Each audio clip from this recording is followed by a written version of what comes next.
Yo, what is going on, fellow H2O enthusiast? Your favorite family-friendly YouTuber here, and today we're going to be taking a look at every single assault rifle / rifle and pretty much anything that fits into that category on high rounds, so let's go ahead and get this shit started. So we have pretty much done almost every single weapon. This is like the last major category, and if there's any weapons that did not fit into any of the other ones, I'm pretty much just going to include it into this one. And like the previous videos, just to keep everything similar, we're only going to be taking a look at World at War through Black Ops 3. We will save Black Ops 4 for a future video. So I'm done wasting your time. Let's go ahead and get this shit started. The first weapon we're taking a look at is going to be in World at War, and it's really the only assault rifle in World at War, and that's going to be the STG. Now the STG is a pretty fun weapon to use. I really do enjoy it, and like the one thing I love about it is how it's like paper thin. Like this is one of the thinnest weapons you'll ever see. Now the STG isn't the greatest gun in World at War, and it's also not the worst. I would say it's like right in the middle. It's definitely nowhere near as good as like the Thompson or the Type 100, but it does put out more power than the FG42, and it does carry more ammo than the MP40, and the STG is just in a really good location. There are many strategies that constantly have you running through this room, so you always have an opportunity to get ammo. In World at War, the STG is a pretty average gun, and it's just really fun to use, and that's pretty much it about it. Now the next weapon we're going to be taking a look at is going to be the M1 Garand. Now this thing is alright. There are definitely a lot better weapons, especially unupgraded wise, but once you actually get this thing upgraded on round 50, it's going to take you about 2 clips to actually kill a zombie, which isn't half bad when you look at how much ammo is actually in each clip for the M1 Garand. The Imploder is by no means like a terrible weapon that you would think it would be, because the unupgraded M1 Garand isn't really that powerful, it's kind of slow, and you don't have that much ammo, but when you upgrade it, it's actually pretty powerful, and you get explosive boys, so what more could you possibly want? The Imploder, not a bad weapon. I don't ever really grab it, but if you happen to find yourself using it, you'll probably be surprised with what it can do. The next one we're going to be taking a look at is going to be the M1 Carbine. This is a weapon a lot of people sleep on. It's actually really fucking good. The M1 Carbine, once you upgrade it, turns into the Wittershins RC1. That's probably completely wrong, but once you get it upgraded, it has a fast fire rate, and in World at War, fast fire rate plus double tap equals some kills. That's basically like the PPSH and MG42 formula. Just throw a shit ton of bullets at it really quick, something's eventually gonna die. And I also love how, similar to the M1 Garand, you can hip fire with this thing pretty accurately. So on high rounds, you can definitely find yourself getting a lot of kills with this gun. Unupgraded wise, you know, it's not the best, I'm not gonna lie to you, but if you do find yourself playing World at War, definitely give this weapon a retry and take it to high rounds, you know, use it in the 30s and 40s. It's actually pretty good. That fire rate is very impressive. Now the last main rifle in World at War is going to be the Gewehr. Now this weapon is just an absolute piece of shit, unupgraded wise and upgraded wise. It's just too slow and too weak. I don't like its fire rate, I don't like how much damage it puts out, I just don't like this gun. It's not that good, it's too slow. It's just definitely one of the worst weapons in World at War. I would much rather have the God gun, the Kar 98, and the Arasaka and like the Springfield than I would this. It's just not that good. I like weapons with fast fire rates, you know, and this one's just, it's just too slow. It's not for me. So World at War weapons people definitely did sleep on. They are much better than Black Ops 1. And speaking of Black Ops 1 weapons, let's talk about some. Now, I have said this a million times, Black Ops 1 weapons are my favorite, not because they're good, but just because they're fun. And speaking of fun, one of the more fun weapons to use is going to be the Commando. I just really like how the Commando looks, I'm not going to lie. Unupgraded wise, and like on early rounds, it's one of the better weapons to have, period. Like there's not a lot of good Black Ops 1 weapons, and the Commando is definitely one of them. It's a good point weapon, and it's a good killing zombie weapon. But on high rounds, man, you're just throwing ammo at these zombies, and you're really not going to be doing much. It doesn't matter if you have double tap, doesn't matter if you fucking have BHD flopper. You could have any perk combination you want in Black Ops 1, and you're really probably not going to be doing much. But hey, that Commando is damn sexy, and you will appreciate that. I'm just going to kind of run through all the Black Ops 1 weapons real quick just so you can see them, but they're all going to do the exact same thing. No real weapon in Black Ops 1 is going to do much. The Galil, same thing as the Commando, one of the better assault rifles, especially for early rounds and point whoring and getting kills and just progressing through like the 20s and, you know, maybe 30s. I'll maybe give you that one. The Galil and the Commando are going to be the ways to go, but, you know, as you get up there, you're only going to be relying on traps and the wonder weapon. The FAL is definitely a huge mistake. Now, I loved the FAL in Black Ops 1 and in Black Ops 2. I think it's a fun gun to use, but the mistake with the FAL in Black Ops 1 is once you upgrade it, it turns into a 3-round burst, and that fire rate gets significantly slowed down. It's not that powerful, and it doesn't have that fast of a fire rate. That's what really bothers me about it. I can get so many more bullets spitting out of this thing if it's single fire than if it was 3-round burst, so The 3-round burst in the FAL just completely ruins it and makes it totally unreliable for even mid-tier rounds. Now the M16 is a pretty interesting weapon. It's not that powerful, but once you upgrade it, you do get some more explosive boys, which is always wonderful. You're always going to need some more nukes. Well, nukes is kind of the wrong word to describe those because they're not nukes. I won't even say they're grenades. It's more like you're slapping someone with a wet titty. Like, it's nice, but it's not going to do anything really, because those grenade launchers are really just not powerful and you don't have that many, and I've never once been like, oh god, thank you, I have the fucking grenade launcher. It's never once happened. I'm not playing Modern Warfare 2. The grenade launchers in Black Ops 1 are not that good. And the M16, it's alright, doesn't put out the most damage, but it is a wall weapon, so, you know, more ammo for you, I guess. Next up is going to be the UG, and the UG is actually a really powerful gun in Black Ops 1. I really loved it, even in multiplayer. You throw a silencer on this bad boy, very, very good. Similar with every other freaking gun in Black Ops 1. God damn it, Black Ops 1. Why couldn't your weapons be more powerful?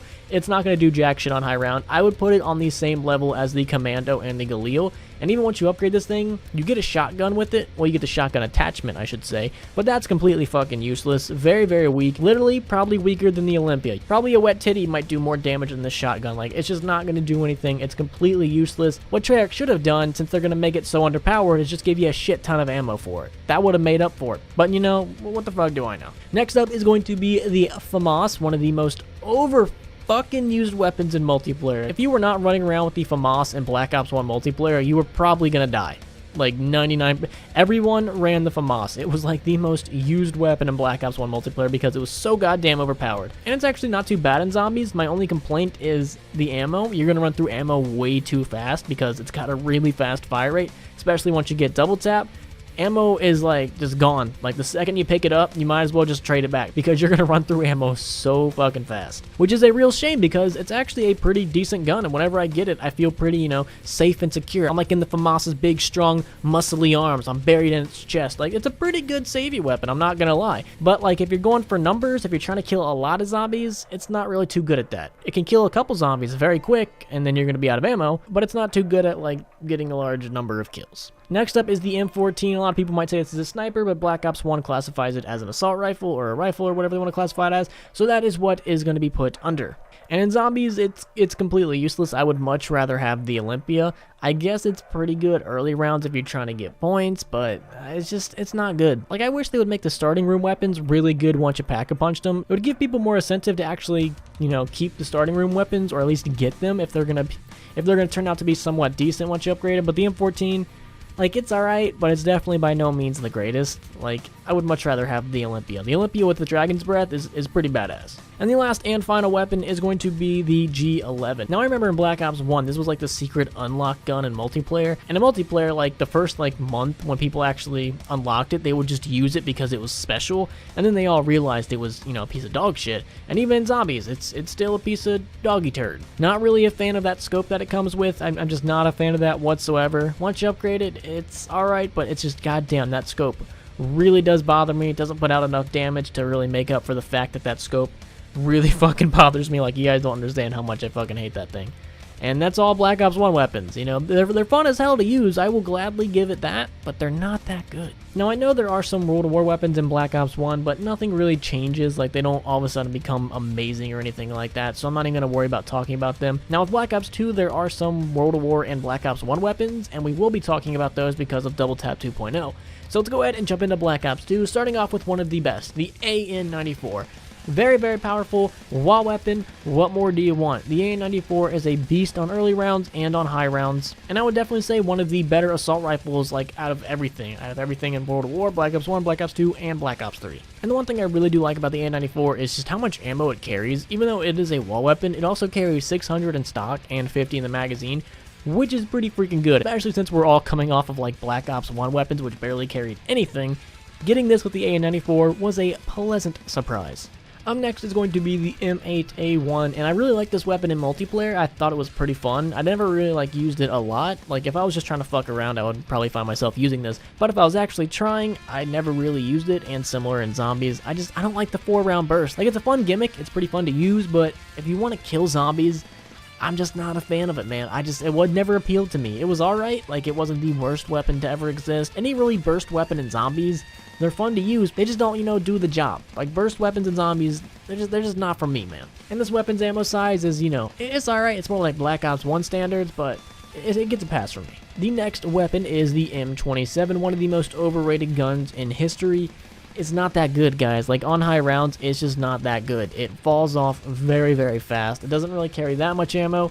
The fire rate is like, it's a pretty decent fire rate, but it's just not that good. It's a pretty solid early round weapon for, like, points and just, being an early round weapon. But once you get up there to higher and higher rounds, it really does drop off very, very fast. And I remember when I first started doing, like, the Guns on Round 50 series, everyone was constantly telling me to do this weapon. And when I got it on high rounds, I was just sadly disappointed. It doesn't really do anything. It's an alright weapon, and I will definitely say it's a pretty solid early round one, but you gotta change this thing out in like the 20s and 30s. Next up is going to be the Scar H, and I'm pretty sure this is only available in Origins, and the Scar H is a very, very powerful gun. In zombies, it is one of the more powerful assault rifles to have ever existed. It really does pack a punch. Ammo-wise, it's pretty decent, 440 in stock and 40 in the magazine. Fire rate-wise, it's, it's a fire rate, but the thing that really makes the Scar H just so good is just how much damage this thing does pump out. It's going to be able to kill zombies, the Panzer Soldat. It's going to be able to kill a lot of things very, very fast, and even on high rounds, it's going to be able to do some work. Scar H definitely one of the better weapons in Black Ops 2. If you've never played Origins, you're kind of missing out because I'm not gonna lie, the Scar H is really good, and I would recommend it. Next up is the SMR. The only thing I'm gonna say is fuck the SMR. There's only one weapon I hate more than this piece of shit, and that's gonna be the War Machine.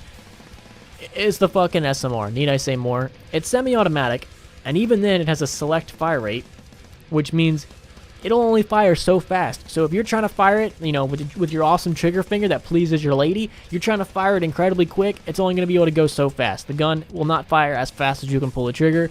Once you get to a certain speed, it's just going to be like, fuck you. And it's also extremely weak. I hate this goddamn weapon. I'm moving on because I'm getting pissed just sitting here thinking about it. Next up is going to be the Type 25, another weapon that was really good in multiplayer and then just completely sucked huge donkey wiener in zombies, and that's going to be the Type 25. Very, very weak. Ammo, like it's Black Ops 1 standards. 270 in stock and 30 in the magazine. Like, what the fuck is that? Fire rate is actually pretty decent, but the recoil, I'm not a fan of the recoil in the Type 25. I'm just, it's pretty out there, not gonna lie to you. So this weapon was just kind of doomed from the start. Low ammo, lots of recoil, low damage, high fire rate. Even with Double Tap 2.0, it's just not that good. But in multiplayer, you throw a silencer on this thing, you're golden. I feel like Black Ops 2 had just a million weapons. Next one is going to be the AK-47, which was in Mob of the Dead. Now, I like this weapon in Mob of the Dead. I feel like Reznov's Revenge was a fantastic gun. It was a pretty good callback, and it's actually not that bad of a weapon. It's not the best assault rifle in all zombies. Well, even in Black Ops 2, I wouldn't say it's the best, but it's by no means even close to the worst. I would definitely say it's above average. The thing that really kind of ruins it for me is just how much ammo it holds. It doesn't really carry that much. Even from the unupgraded version to the upgraded version, its ammo is really non-existent. It's only going to carry 270 in stock and 30 in the magazine, and that's fully upgraded. Like I said before with a couple other weapons, those are Black Ops 1 standards. This is Black Ops 2. 2 is 2 times more than 1, so we should have double the ammo, but we do not. And that's racist. The next gun we're going to be taking a look at is the STG-44, and this was returned in Origins and got a revamp when it comes to looks and just to how everything. I miss the thin pencil dick STG, not this fat chode. I'm not a huge fan of this, but this STG is pretty average, like all around, fire rate wise, ammo wise, damage wise. All around, I would say this is probably one of the more average weapons in Black Ops 2. I usually get it in Origins, I'm not gonna lie, just because it's fun and it, gives me memories of World War. But I never get it because I'm like, fuck yeah, this is the gun I need. Early rounds, if I want points, I just grab the MP40 because it's one of the first weapons I get. But if I'm looking to, spice up the sex life, have a little fun, I sometimes grab the STG. Next up is another return from Black Ops 1, that's going to be the FAL. I really always wondered why they didn't just bring the Black Ops 2 multiplayer FAL into zombies and why they decided to bring back the Black Ops 1 version. I never understood the logic behind that, especially since the Black Ops 1 version was a piece of shit, and is still a piece of shit in Black Ops 2 because of the 3-round burst. It completely ruins that gun. Not much changed when it came over. Now the next couple weapons are going to be very similar to the original counterparts. The M16 is now called the Colt's M16A1, and upgraded it's still the Skull Crusher. Not much really changes, like, anything. None of the stats really change besides it has double tap 2.0. The M14 is pretty much the same. It's not going to be, one-shotting zombies on around 50 or anything. I would say the only real weapon that I noticed a difference in is the Galil, just because it did perform better in Black Ops 1. So you're actually going to see it perform a lot better in Black Ops 2, especially since it has double tap 2.0. So I would say out of like all the weapons that were brought back, the Galil is definitely probably one of the best. Now let's head into Black Ops 3 and talk about all of these fun weapons. The first one I want to talk about is the Man of War. A lot of y'all slept on the Dread Armada.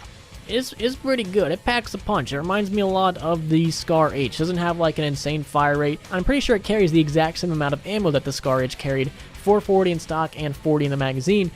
It just packs a lot of power. That's what the Man of War excels at. It packs a punch. No pun intended. It has a lot of damage. It's going to be able to do some work. Now, like I've always said, I prefer guns that have a faster fire rate, but I will gladly sit down and suck this gun's dick because it is actually a very fantastic weapon to use. If you've never used it, don't be sleeping on it anymore. Upgrade the Man of War. It's really, really good, especially once you get all your fancy attachments on there. Go get it. It's pretty damn good. Next up is the M8A7, pretty much the next version of the M8A1. And I hate 4-round burst weapons, man. I'm just not a fan. It's just not for me, even with double tap 2.0. It's just not for me, man. Ammo-wise, it is actually pretty good. It's going to carry 480 in stock and 48 in the magazine. I'm not going to let any of my biases show. It's pretty powerful, and it's going to do some work, but it's just burst weapons are not my thing. On high rounds, this thing will do some work. I'm not even going to lie to you, but it's just not for me. So that's all I'm going to say about that one. Next up is going to be the Shiva. The Shiva, once you upgrade it, gets pretty powerful. Its fire rate, is a piece of shit. And, the amount of ammo it carries could definitely be a lot better. But it's a WAW weapon, so I'll let that one slide. But once you upgrade this thing, it's actually not half bad. I wish the fire rate would have been, like, unlimited. It is a semi-automatic weapon, but it will not fire as fast as you pull the trigger. It does have a set fire rate. So I wish they got rid of that and just let me fire this thing as fast as I wanted to. Then I feel like it would be a much better weapon. But because it does have that set fire rate, that's what really kind of turns me off of the Shiva. But still, it's actually pretty powerful, and once you upgrade it, it will surprise you on high rounds. Next up is the KN44, like the MP5 of its day. It is a point weapon. It's not insanely powerful, it doesn't have an insane fire rate. This is the benchmark average assault rifle in Black Ops 4, the KN44. You can't go wrong with it. It's 9 times out of 10, it's in a pretty damn good location. It's a WAW weapon, so you can constantly get ammo. It's not insanely powerful, it's not insanely quick, but it's not like really shit or anything like that. It's just an all-around average assault rifle for the game, so, what more could you want? On high rounds, it's alright, as you would expect. It's not, performing insanely well, but it's also not performing insanely shittily. That's not a word. I don't think that's a word. But, you get what I'm trying to say. It's average. Next up is going to be the HVK, or an upgrade to the High Velocity Kicker, and this weapon is very weak. That is what makes this weapon stand out and shine like a diamond. It is incredibly weak. It carries, the standard Black Ops 4 amount of ammo, 480 in stock and 60 in the magazine, but it's just too weak, man. It just doesn't put out that much damage. Its fire rate's nothing impressive, so that's why I kind of always stayed away from the HVK. It's a pretty decent point weapon early rounds, but like once you get up there, it's not like a slut, man. It just doesn't put out enough, and that's just not for me. Next up, we got the Peacekeeper Mark II, and this was a pretty interesting addition to Revelations. Now, the pros about the Peacekeeper are that it carries a lot of ammo. 64 in the magazine and 512 in stock. Kind of random numbers, I understand. But the thing that this thing does not excel at is its damage. It's not that good. It's like HVK. It no bueno when it comes to damage, but at least it carries a lot of ammo to kind of make up for that. So that does make the Peacekeeper kind of like a really good early to mid-round weapon, especially for points. But once you get up into like the 30s, 40s, and hell, if you somehow have this on the 50s, what the fuck are you doing?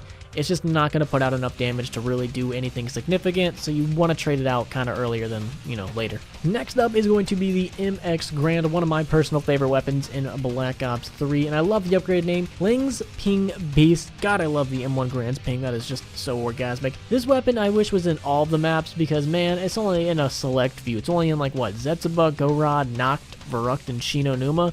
Man, I wish this thing was in a lot more maps because it's so fun to use and it's really, really powerful. On round 50, it's going to be able to do some work. It's not going to be like headshots for days, but this thing is going to be able to hold its own. The only bad part about this thing, and I'm pretty sure everybody knows this, you can't reload, so you really do kind of have to keep track of your ammo just a little bit, because you don't want to run down a hallway and you only have like 2 shots because you can't reload. So you don't want to do that, so make sure you keep track of your ammo. It's going to carry 30 in the clip and 300 in stock. It's not, you know, a lot of ammo, but it's pretty decent, especially since this is a semi-automatic weapon, so you're not going to be wasting too much ammo, but you know, just keep track of how much you have in the clip, and this thing is going to last you for a pretty long time. Next up is going to be the ICR, one of the better assault rifles in all of Call of Duty Zombies history, I would say. I would probably say this is like definitely in the, you know, the top 5, mainly because it's a wall weapon on certain maps, which is a very, very big plus because this thing does not carry that much ammo. But you know, for Black Ops 3 standards, it's alright, but it's definitely by no means, you know, the most. It will only carry 360 in stock and 45 in the magazine, so you will definitely find yourself buying ammo again or using gobblegums like alchemical antithesis or something like that.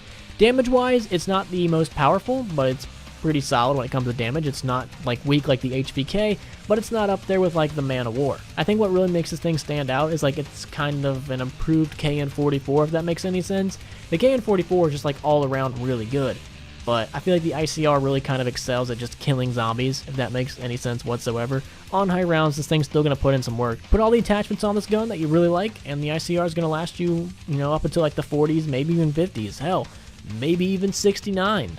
Next up is going to be the FFAR, the Famas of Black Ops 3. Now, like I said, I love the Famas, so naturally I really did enjoy the FFAR. And unlike the Famas, this thing carries a lot of ammo. It's going to carry 450 in stock and 90 in the magazine. This thing has a pretty impressive fire rate, so I'm really glad that we have 90 in the magazine, so I'm not having to reload every 10 seconds. The FFAR is definitely one of the best assault rifles like in all of Call of Duty Zombies history. It is a shame that it is only in a couple maps. It's only in Rod Crovey, Kino, Ascension, Shangri-La, and Moon. I wish it was in like every single map because I would find myself using it a lot more often. But hey, as long as it's in Kino, Ascension, and Moon, like my favorite maps, like the remastered ones, this thing's gonna last you a very long time, especially with that fire rate and that damage. So what's there and not to love about this thing?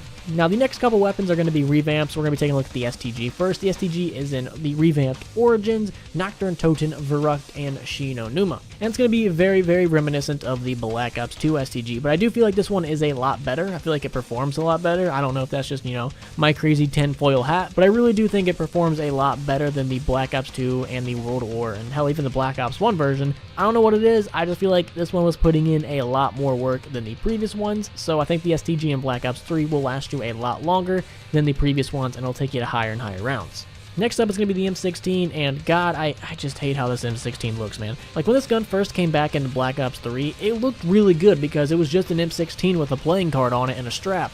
That looked sexy, and then Treyarch decided to fuck that all up and make it look god-awful, and they raped my M16. It looks so shitty, and even when you upgrade it, it's not the Skull Crusher anymore, it's the Skull Piercer, and it's still a burst, and it doesn't have any grenade launchers, and they just really fucked up my M16. It's not that good on high rounds, and I would much rather have the Black Ops 1 version than the Black Ops 3, so what does that tell you?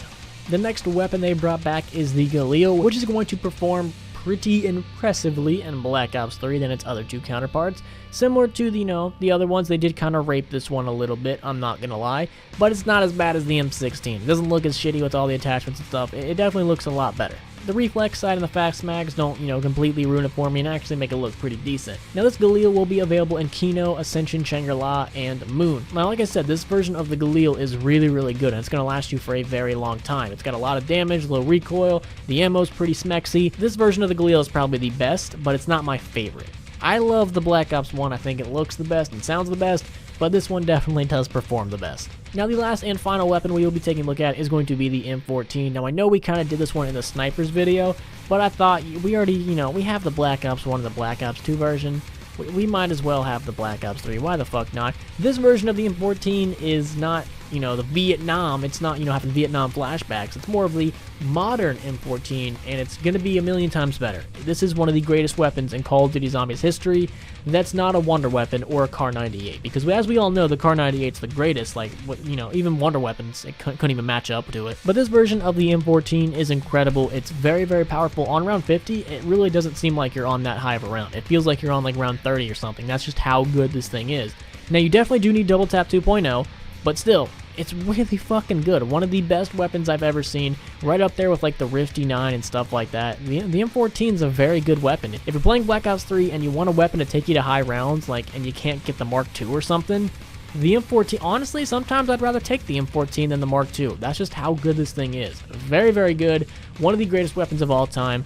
I want to know what you guys think. Let me know right down there below in the comments. What was your favorite weapon out of every single one of them? If I forgot one, I'm very, very sorry. I had people double check this to make sure I did not forget, so hopefully I didn't forget anything, but if I did, again, I apologize, and I will try to correct it at some point in the future. So thank you guys so much for watching. Real quick, shout out to my lovely Patreon supporters. You guys are awesome, and I love you. My Patreon supporters look and feel like a Black Ops 1 weapon, but they definitely do perform like Black Ops 3 weapons, if you know what I mean. So thank you guys so much for being my Patreon supporters. I love every single one of you. If you would like to be one, link is right down there below, along with my Twitter, Instagram, and Discord. Make sure you follow me on all of those, and last but not least, hopefully you guys have a fantastic day, and I'll see you in the next one.